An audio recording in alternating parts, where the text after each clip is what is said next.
সবাইকে আমন্ত্রণ। Clemon beyond the গ্যালারিতে হাজির হয়ে গেছে আমি রেজওয়ানুজ্জামান, আর আজকে আমাদের সঙ্গে অতিথি হয়ে আছেন বাংলাদেশের সাবেক অধিনায়ক খালেদ মাসুদ পাইলট। স্বাগত জানাচ্ছি আপনাকে। ধন্যবাদ আপনাকে।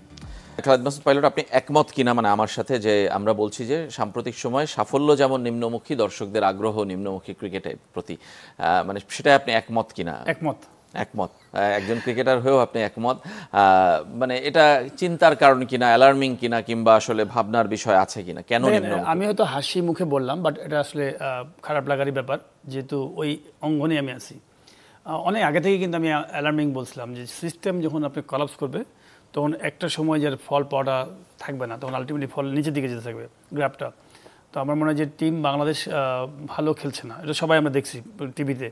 কিন্তু কেন ভালো খেলছে না, এর কারণগুলো কী, সেগুলোর কিন্তু আমার মনে হয় যে ম্যানেজমেন্ট যারা আছেন তাদের কিন্তু অনেক আগে থেকে প্ল্যান করা উচিত ছিল যে কেন ভালো করছে না। টিমে তো ভালো ভালো প্লেয়ার আছে, কিন্তু আপনি কিছু প্লেয়ার আছে যারা, আপনি যেমন লাস্ট ম্যাচের কথা যদি বলেন, যে ম্যাচটা আমরা হেরেছি, ম্যাচ তো হারতেই পারি, টি-20 ম্যাচে যে কেউ যে কোনো দলের সাথে জিততে পারে, হারতে পারে, কিন্তু আপনার ইমপ্লিমেন্টটা কেমন, আপনি কতখানি আপনি কোয়ালিটি ক্রিকেট খেলেছেন, সেই কোয়ালিটিটা ছিল না বাংলাদেশ টিমের। ব্যাটিংয়ে রান করেছেন ঠিক আছে, কিন্তু বোলিং এবং ফিল্ডিংয়ের যে বাজে অবস্থা ছিল, আপনি যদি দেখেন যে ফিল্ডিংয়ে কতগুলা এই লেভেলে, আপনি ধরেন যে আমরা কাদেরকে বিট করার চেষ্টা করবো, আমরা চিন্তা করবো যে আমরা স্বপ্ন দেখবো যে সাউথ আফ্রিকার ফিল্ডাররা কেমন ফিল্ডিং করে, ইন্ডিয়ান ফিল্ডাররা কেমন করে, অস্ট্রেলিয়ানরা কেমন করে, তাদেরকে আমরা গোল হিসেবে চিন্তা করি। তো সেই তুলনায় আমরা অনেক দিন ধরে টেস্ট এনে খেলছি, তাহলে আমার লেভেলটা কী আছে এখনও? তো এতগুলা ক্যাচ ছাড়লেন, বোলিংয়ের জায়গা, টি-20তে আপনি ম্যাচ জেতার জন্য একটা স্পেশালিস্ট বোলার তৈরি হয়। আপনি আইপিএলে দেখবেন, বা এই slower, bouncer, yorker, wide York, বিভিন্ন ভ্যারিয়েশন থাকে। 24টা বলের মধ্যে দেখবেন যে 18টা বলই আপনার বিভিন্ন রকম ভ্যারিয়েশন থাকে, 4টা বল হয়তো বা 6টা বল জোরে করে। তো সেই চেঞ্জ অফ পেসগুলো কিন্তু কিছুই ছিল না। শরীফুল কিছু করেছে, ট্রাই করেছে, এবং কিছু করতে যে ব্যাকফায়ার হয়েছে, বিমার হয়েছে, ওয়াইড হয়েছে, কিছু করতে যে, এইটা হচ্ছে কারণটা কি, বিকজ আপনার কন্ট্রোলটা নাই। আপনাকে তো সেটা তো আপনাকে নিজেকে এখান থেকে করে করে করে করে আপনি রেডি হয়ে তো ওখানে ইমপ্লিমেন্ট করবেন। কেন ইন্ডিয়ান প্লেয়ার এত করতে পারে, কেন আমরা পারছি না? আমি বলছি না তারাও এরকম ম্যাচ জিতে, তারাও হারে, একেবারে একটা ভালো বোলারকে 6 মারতে পারেন, কিন্তু এটা একদিন হতে পারে। কিন্তু আপনি কালকে লাস্ট ম্যাচে ধারাবাহিকভাবে আপনি খারাপ করেছেন, আপনি ওভারথ্রো করে মানে রান আউট করতে যে ওভারথ্রো করে দিয়েছেন 4-5 রান। তো সেইগুলো হচ্ছে আপনার বুদ্ধির খেলা। আপনি ধরেন ক্রিকেট খেলবো, সাথে নিজেকে কতক্ষণ আমি ডেভেলপ করবো, সেন্স ডেভেলপ করবো। তো আপনি টি-20 ম্যাচে প্রত্যেকটা রাউন্ড কাউন্টেবল। 20 ওভারে খেলা, আপনি রান করেছেন 200, তো 200 রান করলে কত করে হচ্ছে ভাই? 10 করে রান রেট। তা আপনি যদি ফিল্ডিং থেকে যদি কিছু রান সেভ করতে পারেন, 5 রান 10 রান সেভ করবেন, রানিং উইকেটে নিয়ে গেলে আরও ভাবেন যাতে ফিল্ডিং ভালো না, তো আপনি ওখান থেকে 5 রান বাড়াবেন, তারপরে আরও কিছু করে তো আপনি অলমোস্ট 1 রান আপনি আরও রান রেট আগা রাখবেন, আর ওদেরকে কমাবেন ওদিক দিয়ে। তো সেই জায়গাগুলোর মধ্যে পার্থক্য ছিল। আচ্ছা, মানে আমরা বলছি তাহলে, মানে এই মাঠে পারফরমেন্স হচ্ছে খারাপ, সেটা তো একটা পয়েন্ট, কিন্তু আপনি বলছেন যে এটা গত কিছুদিনের ফল আমরা এখন উপভোগ করছি কিংবা আমরা দেখতে পাচ্ছি। এটা আসলে কি তার মানে আপনি প্লেয়ারদের কোনো দায় দিচ্ছেন না, কিংবা বর্তমান ক্রিকেট বোর্ডকে যারা দায়িত্ব নিয়েছে খুব বেশি দিন নয়, 7-8 মাস, তাদের? না রিজন ভাই, আমি কিন্তু মানে প্লেয়ারদেরও দায় আছে। প্লেয়ারকে নিজেকে তো স্বপ্ন দেখতে হবে যে আমি ওই লেভেলে যেতে চাই। আপনি যদি এখন হ্যাপি হয়ে যান যে না আমি বাংলাদেশ টিমে খেলছি, 30 রান করলে আমি বাংলাদেশ টিমে কনফার্ম, তাহলে ব্যাড কালচার। এটা আমি বলবো যে আপনাকে চিন্তা করতে হবে যে পার্শ্ববর্তী দেশ যারা ভালো লেভেলে খেলে, আমার ড্রিমটা হবে এরকম যে আমি ওই লেভেলে খেলতে চাই। আমি 40 রান 50 রান করলাম, টাকা চলে আসবে আমার ব্যাংকে, এটা আমার কাছে আনফেয়ার, এটা আনপ্রফেশনাল, আমার কাছে মানে একদমই পেশাদারিত্বের মধ্যে পড়ে না। আপনাকে ক্রিকেট প্লেয়ারকে যেমন ডেভেলপ করতে হবে, ক্রিকেটের যারা অভিভাবক আছেন তাদেরকে ডেভেলপ করতে হবে যে আমরা কি করে এই জায়গাটাতে যেন ভালো প্লেয়ার তৈরি করতে পারি। আপনি সাপোজ এক্সাম্পল আপনার কথা বলি, কয়েকদিন আগে এই সিরিজে যাওয়ার আগে কথা আসছিল যে ক্যাপ্টেন্সি, ভাইস ক্যাপ্টেন্সি নিয়ে। আমি কিন্তু বলছিলাম যে দেখেন, খুবই সম্মানের সাথে বলছি, সিলেক্টররা অনেক অভিজ্ঞ, শুধু সিলেক্টর না, ক্যাপ্টেন বলেন, সিনিয়র প্লেয়ার, কোচ, সবাই অভিজ্ঞ। আপনি শেখ মেহাদিকে আপনি ভাইস ক্যাপ্টেন দিয়েছেন, তো লাস্ট ম্যাচ খেলালেন না কেন? কম্বিনেশনের কারণে। তাহলে আপনি এমন একজনকে ভাইস ক্যাপ্টেন দিলেন যাকে খেলাতে পারছেন না, সহ-অধিনায়ককে। তো কম্বিনেশনের কারণে তো আপনি চিন্তা করতে হবে টি-20 ফরম্যাটে কোন কম্বিনেশনের যে রেগুলার খেলবে সেই ভাইস ক্যাপ্টেন করবেন। এবং আমি তার এগেনস্ট না, শেখ মেহেদী নো ডাউট খুবই ইউজফুল, হ্যান্ডি প্লেয়ার। আপনি টি-20 ফরম্যাটে যেতে তার বোলিং কিন্তু চমৎকার, ব্যাটিংও মোটামুটি খারাপ করে না, বেশ ভালো। সে যদি রেগুলার ব্যাটিং করার অপরচুনিটি পায় উপর দিকে, সে কিন্তু ভালো ব্যাটসম্যান হতে পারে, ভালো অলরাউন্ডার হতে পারে। কিন্তু আপনি একটা মানুষকে তো সুন্দরভাবে আপনি তৈরি করে দেবেন যে তার জন্য প্ল্যাটফর্মটা ইজি হয়ে যায় যেন। আমি তার পরিবার বা তারা সবাই হয়তো খুব খুশি হবে, কিন্তু আমাদের গার্ডিয়ানদের দায়িত্ব হচ্ছে কী করে তাকে সুন্দর করে রেডি করে আমি ওখানে স্টেজে উঠাবো। আপনি কি 6 মাস 1 বছর আগে থেকে শেখ মাহাদিকে আপনি জানেন, যদি প্ল্যানিং করে থাকেন যে আমি T20 ফরম্যাটে ভাইস ক্যাপ্টেন করবো, তাহলে আপনি 6 মাস আগে থেকে খুলনা ডিভিশন টিমের ক্যাপ্টেন বানিয়ে দিলেন না কেন? বিপিএলের আপনি যেসব টিম ফ্রাঞ্চাইজি ওনার যারা আছে তাদেরকে আপনি ওখানে একটা হিংস দিতে পারতেন যে আপনার শেখ মেহেদী যে টিমে আছে তাকে একটু ভাইস ক্যাপ্টেন হিসেবে রাখেন টিমের মধ্যে, আমরা একে তৈরি করতে চাই ফিউচার বাংলাদেশ টিমের প্লেয়ার হিসেবে। তো একটা আপনাকে যদি বলা হয় হঠাৎ করে আপনি একটা চালাবেন, আপনি এতদিন অ্যাজ এ প্লেয়ার খেলেছেন আর গোটা টিমকে আপনি চালাবেন, এটার মধ্যে অনেক পার্থক্য আছে। আপনার মধ্যে টিম চালানোর তো কখনো প্র্যাকটিস নাই, আপনি তো ভুল করে ফেলতে পারেন। এটা দেশকে রিপ্রেজেন্ট করছেন, এটা অনেক বড় একটা জায়গা। আপনাকে কিন্তু তাহলে সিলেক্টর বা আদার্স যারা অফিসিয়াল তাদের কাজটা কি, অপারেশন ডিপার্টমেন্টের কাজটা কি? অপারেশন ডিপার্টমেন্টের এই প্ল্যানিংগুলোরই হচ্ছে তাদের কাজ। কোনো প্লেয়ার তো দোষ না, আমি বলবো না শেখ মেহেদীদের দোষ না, লিটন দাসের দোষ না, বা খেলোয়াড়দের তো এটা ডিসিশন না, দোষটা হচ্ছে আমাদের প্ল্যানিংয়ের দোষ। আমরা কি করে প্ল্যান করে যে আপনি একটা বিল্ডিং বানাবেন ভাইয়া, আপনি তো বিল্ডিং বানাবে তো আপনাকে তো নিশ্চয়ই বাড়ির মালিক তো করবে না, সমস্ত নিশ্চয়ই আপনার ডিজাইনার আছেন, উনি কনসেপ্ট দেবে, আপনি একটা লোক রেখেছেন, সিমেন্ট কিনবেন, রড কিনবেন, বালি কিনবেন, সব কিছু অ্যারেঞ্জমেন্ট হবার পরে না আপনি বিল্ডিংয়ের কাজে হাত দেবেন। তো আপনার টিমটা যখন খেলতে যাবে তখন তো আপনাকে চিন্তা করতে হবে এই প্লেয়ারটাকে আমার রেডি কিনা ভাইস ক্যাপ্টেনের মতো। কোনো কারণে যদি লিটন দাস ইঞ্জুরিতে পড়ে বা 5 ওভারে যদি 10 ওভারের জন্য বাইরে যায়, আপনি চালাবেন, ওটা চালানোর কাজ চালানো, কিন্তু আমরা রেডি করলাম না। আচ্ছা, আপনি বলছেন যে মানে এই জায়গায় প্ল্যানিংগুলোতে আসলে আমাদের দুর্বলতা রয়েছে। মানে আমার প্রশ্ন যে আসলে সেগুলো তো একটা বাংলাদেশের পার্ট, এবং বছরের পর বছর বাংলাদেশ এভাবেই আসলে ক্রিকেট খেলে আসছে। কিন্তু সাম্প্রতিক সময় আমরা দেখছি জিম্বাবুয়ের সঙ্গে আমরা টেস্ট হারছি, গত বছরের কথা আপনি নিশ্চয়ই মনে আছে, ইউএসএর সঙ্গে আমরা সিরিজ হেরেছি, আয়ারল্যান্ডের সঙ্গে আমরা হেরেছি, এবার আরব আমিরাতের কাছেও আমরা T20-তে হারলাম। আমি বলছি যে এই সহযোগী দেশগুলোর সাথেও কিংবা একদম নিচের সারির দেশগুলোর সাথেও আমাদের পারফরমেন্স এমন আহামরি কিছুই না। সুতরাং আমরা বড় দলগুলোর সাথে আসলে কিভাবে লড়াই করব, কিভাবে এইখান থেকেই বেরিয়ে আসতে হবে আমার কাছে মনে হয়। আপনি ধরেন যে প্রবলেমটা হচ্ছে ইন্ডিভিজুয়ালি প্লেয়াররা ইন্ডিভিজুয়াল পারফরমেন্স আসছে না, তো ইন্ডিভিজুয়াল পারফরমেন্স থেকে আপনি একটু যদি ঘুরে দেখেন আমাদের এই প্লেয়ারগুলো কিন্তু 70-80 রান করেছে, ভালো লেভেলে ক্রিকেট খেলেছে। তাদের কাছ থেকে অ্যাট এ টাইম একসাথে দলগতভাবে রেজাল্ট করার জন্য যে দায়িত্বগুলো আছে সেটাকে ভালো কাজ করতে হবে। বিশাল বড় টিম নিলেন, টেকনিক্যাল অ্যাডভাইজার, এই অ্যাডভাইজার, ওই অ্যাডভাইজার, বিভিন্ন কিছু নিয়েছেন, তো ডাক্তার বেশি আপনার মানে সমাধান হচ্ছে না, তাহলে এত লাভটা কী? আপনি ওদের মধ্যে কাজ করার ইয়েটা দেন যে কী করে আমরা জিততে পারি, ওদেরকে বাইর করতে পারেন। এবং আমি মনে করি যে সমাধান আছে, সবাইকে নিয়ে এমন কিছু করতে হবে। কনফিডেন্সটা হারায় আসছে অনেক। বাংলাদেশ টিমের মেন হচ্ছে আত্মবিশ্বাস, আত্মবিশ্বাসের জায়গাটা খুব নিচের দিকে গেছে। ক্রিকেট খেলতে গেলে আপনি কত বড় টেকনিক্যালি ভালো সাউন্ড প্লেয়ার, ট্যাকটিক্যালি সাউন্ড প্লেয়ারটা ইম্পর্টেন্ট হচ্ছে, বেশি ইম্পর্টেন্ট হচ্ছে আপনি কতখানি মাইন্ড স্ট্রং, আপনার মন স্ট্রং। আফগানিস্তান প্লেয়াররা কিন্তু আমি টেকনিক্যালি দেখবেন যে অনেকে ধোনি টেকনিক্যালি যদি বলেন রাহুল দ্রাবিড়ের মতো স্ট্যাটস না, রাহুল দ্রাবিড়ের মতো বেসিক না, কিন্তু মাঠে নামান ধোনি কিন্তু রান করে, ম্যাচ জিতায়। তো এই কলজাটা হতে হবে বড়। তো এই কলজা ক্রিকেট মাঠে কলজা আপনি অনেক, আমি প্লেয়ার দেখেছি জীবনে, আমাদের ক্যারিয়ারে অনেক দেখেছি কি সুন্দর নেটে ব্যাটিং করে, মানে একটা মিস হয় না, কিন্তু ম্যাচে যা লাগে না, উইকেট করে গেছে ক্যাচ। কলজা থাকতে হবে যে আমি ব্যাটিংয়ে রান করতে আসছি, আমি বোলিংয়ে উইকেট নিতে এসেছি, ভালো জায়গায় বল করতে আসছি। কনফিডেন্স যখন আপনার ভালো থাকবে তখন দেখবেন আপনি সব কিছু পারবেন। তো এই কনফিডেন্সটা অনেক ঘাটতি আছে, সেই জায়গাতে আমাদের ডেভেলপ করতে হবে। আর সাথে আমি মনে করি যে খুব শীঘ্রই যদি আপনি ভালো জায়গায় যেতে চান, এই টিম বানিয়ে এই টিমটা যারা খেলছে বানিয়ে আপনি প্রচুর পরিমাণ খেলান, যে এটা কোয়ালিটি ক্রিকেট সাথে আপনি পাকিস্তানি টিমের সাথে খেলান, ইন্ডিয়াতে পাঠায় দেন, শ্রীলঙ্কা পাঠায় দেন, যেন এইখান থেকে এরা ভালো লেভেলের প্লেয়ারদের সাথে খেলে। নট ঢাকা লিগ, ঢাকা লিগে তো আপনি 100-150-200 আমি এখনও মেনে দিতে পারবো, আমার মনে হয় যে মান, অনেস্টলি বলি তো অ্যাটলিস্ট আমি 20-25 রান করে দিতে পারবো। তো এইটা তো লেভেল হলো না। আমরা ফিরবো আপনার কাছে। দর্শক আছেন আমাদের সঙ্গে, আমরা একটা ফোন নিতে চাই, পরিচয় জানিয়ে প্রশ্ন অথবা মতামত জানাবেন। জি, আসসালামু আলাইকুম, আমি মোহাম্মদ সাহিদ হোসেন বলছিলাম বরিশাল থেকে। জি বলেন। আমার খালেদ মাসুদ পাইলট ভাইয়ের কাছে দুইটা প্রশ্ন। জি ভাই। একটি হচ্ছে আজকে যে একাদশ নিয়ে আমরা খেলবো, এতে কি কোনো পরিবর্তনের সম্ভাবনা আছে কিনা? আর আমাদের বোলিং ডিপার্টমেন্টটা আসলে আগে তো খুব ভালো ছিল, হঠাৎ করে দেখলাম যে আরব আমিরাত একটা দুর্বল টিমের সাথে যেভাবে বোলিং করছে, তাতে ওরা আমাদের বোলিংকে তেমন কোনো গুরুত্ব দিচ্ছে বলে আমার কাছে মনে হচ্ছে না।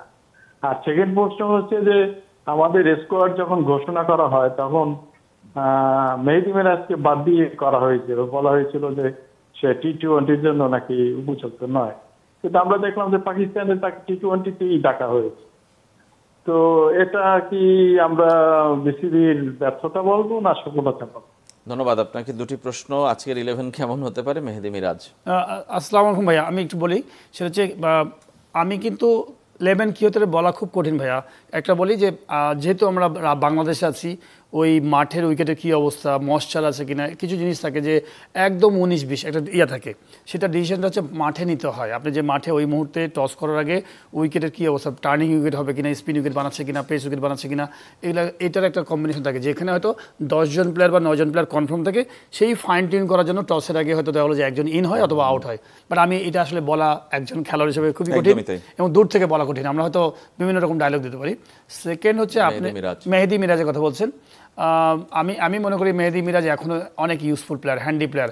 আপনি যদি দেখেন বিপিএল এর হাইস্ট স্কোরার মানে ম্যান অফ দ্য টুর্নামেন্ট আছে, তো সেই প্লেয়ার হতে পারে। তার বোলিং আমি বলবো যে নো ডাউট, আমার অবজারভেশন শেখ মেহেদী বেটার বোলার টি-20 ফর্মেটের জন্য। আপনি মেহেদী মিরাজকে কিন্তু আপনি ব্যাটসম্যান কাম স্পিনার হিসেবে 3-4 ওভার 2 ওভার বল করার জন্য কাজে লাগাতে পারতেন। তো আমার কাছে মনে হয় যে আপনি এটা ইউজ করতে পারতেন। আমার কাছে মনে হয়েছে মেহেদী মিরাজকে টিমে রাখলে ভালো হতে পারতো। আচ্ছা, মেহেদী মিরাজকে নিয়ে অনেক ধরনের কথাই আছে। আমরা একটু যেটা বিষয়, আপনি যদি লাস্ট সিজের কথা বলেন, আপনি যদি জিম্বাবুয়ের সাথে, সেখানে কিন্তু টেস্টে কিন্তু মেহেদী মিরাজ 100 মারছে। আমি একটু আগে বলছিলাম আমি আপনাকে একটু আগে বলছিলাম যে ক্রিকেট খেলতে হলে, জীবনে আপনাকে সাকসেস পেতে হলে আপনার কনফিডেন্স লাগবে, আত্মবিশ্বাস। সেটা সাধারণ মানুষের ক্ষেত্রে তাই। আপনি পড়ালেখা করেছেন, অনেক হিউজ পড়ালেখা করেছেন, পরীক্ষার হলে যে আপনি নার্ভাস, আপনি যতই পড়ালেখায় লিখতে ভয় পাবেন, মানে অনেক সময় দেখা হলো রাইট আনসার আপনি ভুল করবেন। কিন্তু যার মধ্যে কলজা আছে সে হয়তো দেখা হলো কোনো না কোনোভাবে ঠিকই কিছু না কিছু লিখে চলে আসবে। তো এটা হচ্ছে আত্মবিশ্বাস, আপনি অনেক কিছু পারেন আত্মবিশ্বাস থাকলে। আচ্ছা, আমরা এই আত্মবিশ্বাসের ঘাটতির কথা, আমি মেহেদী মিরাজের এই আত্মবিশ্বাসের কথা বলছিলাম যে 100 মারা প্লেয়ার, ভালো বোলিং করেছে, ভালো রান করেছে, সেই প্লেয়ারটাকে এখানে ইউজ করতে পারতো। কিন্তু আবার আপনি দলের অন্যদের মধ্যে আত্মবিশ্বাসের ঘাটতির কথাও বলছেন। অন্য প্লেয়ারদের ঘাটতি মানে ওই প্লেয়ারটা কনফিডেন্স ছিল কি রান করার মধ্যে। সেকেন্ড হচ্ছে যে আমি ওনার সাথে একটু বলবো, দেখেন আরব আমিরাত টিম, আমরা গ্রামগঞ্জে অনেকে দেখেছি ভাই, ওই দামি কি বলে অনেক কি বলে ওটাকে উঁচা তাগড়া গরু। আপনি গরুর সাথে কথা একটা এক্সাম্পল দিচ্ছি, মারামারি তো করবেন না, আইডিয়া ইউজ করবেন যে গরুকে কোথায় ট্র্যাপ করা যায়। তো আমি ছোট্ট একটা এক্সাম্পল দিলাম যে ধরেন আরব আমিরাত টিম কিন্তু কাইন্ড অফ পাকিস্তানি টাইপের প্লেয়ার। আপনি যদি দেখেন ওরা উপরে যদি বল পড়ে বাইরে 6, হ্যাঁ শর্ট বল মারবেই। তো আপনি এদের শক্তি দিয়ে পারবেন না, এদেরকে কিন্তু ট্র্যাপ করে খেলতে হবে, যে না এদের সাথে আমার ওইরকম ট্যাকটিক্যাল যে আইডিয়াগুলো আছে, অনেক অতিরিক্ত স্লোয়ার, এমন জায়গায় একটু বল করবো, ওয়াইড ইয়র্ক বল করবো, যেগুলো ইন্ডিয়ান প্লেয়াররা রিভার্স সুইপ খেলে, ইংলিশ প্লেয়াররা রিভার্স সুইপ খেলে, এরা কিন্তু কেউ খেলে না। তো আপনাকে তো ওই ট্রিক্সগুলো করতে হবে। আমি জানি না আমার টিম ম্যানেজমেন্ট কী আছে, আপনি দেখেছেন যে ওনাকে বলি বাটলার কত সুইপ মানে রিভার্স সুইপ, বাটলারকে কোন দিক ফিল্ডার রাখবেন, এদিকে রাখবেন ওদিকে রাখবেন, কিন্তু এই প্লেয়ারকে কিন্তু আপনার ট্র্যাপ করার জায়গা ছিল। এনারা শক্তি আছে কিন্তু এনাদের কিন্তু দুর্বলতা আছে অনেক, সেই দুর্বলতাগুলো আমরা খুঁজে পাই নাই। তো ম্যানেজমেন্টের তো দায়িত্ব হচ্ছে যে আমি ইউএসএতে কী বোলিং করবো। আমরা আরও কথা বলবো এবং বাংলাদেশের ছোট ছোট ভুলগুলো নিয়েও আমরা একটু কথা বলতে চাই। এই সিরিজে বেশ কিছু ভুল, ক্যাচ মিস আপনি নিজেই বলেছেন, সেগুলো আসলে বড় হয়ে দেখা দিচ্ছে এবং বোলারদের বুদ্ধির ঘাটতিগুলো, ফিল্ডারদের বুদ্ধির ঘাটতিগুলো আসলে বড় হয়ে দেখা দিয়েছে ম্যাচের ফলে। আমরা সে বিষয়ে কথা বলবো একটা ছোট্ট বিরতি থেকে ফিরে আসার পর। ক্লেমন বিয়ন্ড দ্য গ্যালারিতে সঙ্গেই থাকবেন। বিরতির পর আবারও ফিরে এলাম ক্লেমন বিয়ন্ড দ্য গ্যালারিতে। আমরা কথা বলছি ক্রিকেটের নিম্নমুখী জনপ্রিয়তা বলি, সাফল্য বলি, সব কিছুতেই আসলে নিম্নমুখী অবস্থান, সে বিষয় নিয়ে আমাদের সঙ্গে আছেন সাবেক অধিনায়ক খালেদ মাসুদ পাইলট। আমরা তার সঙ্গেই কথা বলছি। বিরতির আগে বলছিলাম যে ভুলগুলো আসলে বাংলাদেশের ছোট ছোট ভুলগুলো বড় হচ্ছে এবং আপনি বলছিলেন এগুলো দেখার দায়িত্ব কিংবা পরিকল্পনার দায়িত্ব আসলে ম্যানেজমেন্টের। সেদিন যদি বলি তাওহিদ হৃদয় সেকেন্ড লাস্ট বলে কেন থ্রো করলেন না, কিংবা হাসান শরীফুল কেন ওভার থ্রো করলেন, কিংবা কেন আসলে নাহিদ রানা বিমার দিলেন, আমি বলছি যে এই সব জিনিসগুলো আসলে খুব সামনে আসছে, আলোচনায় আসছে। আপনার কাছে কি মনে হয়, এটা কি ওই সময়টা আসলে প্রেসারে এই ডিসিশনগুলো নিয়ে ফেলেন প্লেয়াররা, নাকি আসলে তারা আগে থেকে প্ল্যান করে করেন, নাকি আসলে এটা ইচ্ছাকৃত ভুল? আমি বলছি কোন জায়গাটায় আসলে না, দেখেন একটা হচ্ছে যে সম্পূর্ণ ভুল আমি বলবো খেলোয়াড়দের, এখানে টিম ম্যানেজমেন্টের কিছু করার নাই। এই ঘটনাগুলোতে এটা তো বেসিক্যালি মাঠে ইমপ্লিমেন্ট করবেন আপনি একজন খেলোয়াড় হিসেবে। জি। তো ধরেন সাপোজ তৈরি হৃদয়, আমরা হয়তো দেখতে দেখতে শিখবো যে তার তৈরি হৃদয়ের এই ভুলটা থেকে আরও 11 জন মানুষ শিখবে। কিন্তু এই ভুলটা যদি আমি আরও আগে থেকে খেলাগুলো দেখে আসতাম, হিস্ট্রি বিভিন্ন রকম হিস্ট্রি দেখে আসতাম, লোকাল ক্রিকেটে যদি ভালো কোয়ালিটি ক্রিকেট খেলা হতো। আপনি আমাকে বলেন, আমি যতদূর বুঝি আমার প্লেয়িং ব্যাকগ্রাউন্ড থেকে, শেষের দিকে যখন এক ওভারে ধরেন 12 রান লাগবে, থার্ড ম্যানে আর লং অফে বাইরে যদি বল যায়, ফিল্ডারের কাজ হচ্ছে বলটা তাতে ধরে রিলিজ করে ছেড়ে দেওয়া, যেন সবাই তো প্রেশারে থাকবে ওই সময়।